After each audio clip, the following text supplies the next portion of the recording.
It was at this moment that he knew. Okay, so I have the X1 here. We have the Xbox Series controller as well as the DualSense Edge. We're just going to showcase the control setup here for the thumb. I will say what really helps with this type of setup here, using the gyro. So use the gyro to like kind of aim. It's hard to do behind the camera, but I can use the gyro to aim in like FPS games, and it really does help with the sort of fatigue on the thumb.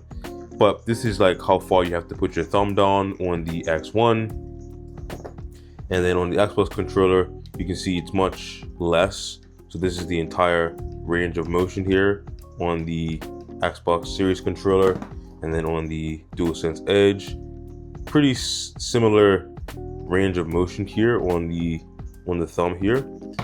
On the X1 it's much lower, so the thumb is much lower here. So I'll just try to keep the thumb in the same spot. Put that back on the Xbox controller for reference. It's about right here, down here. So it's a little bit lower. As you can see, this is where the X1 would end, and this is where the Xbox controller ends. So it's a pretty substantial difference here in the angle of where your thumb ends up.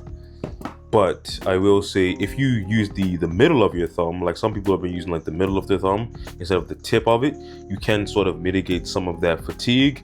And you can also use like gyro to help you with the aiming, so that way you don't have to rely on that right stick as much. You can use the gyro aiming, like as you can see here, I'm moving it around without even using my my thumb here. So that can definitely help.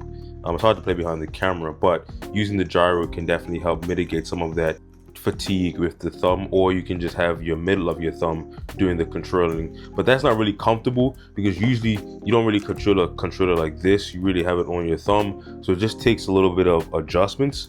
But I will say I've gotten used to it. Now that's not an excuse, but I will say that I have gotten used to using it right here, and also utilizing gyro. It really does help.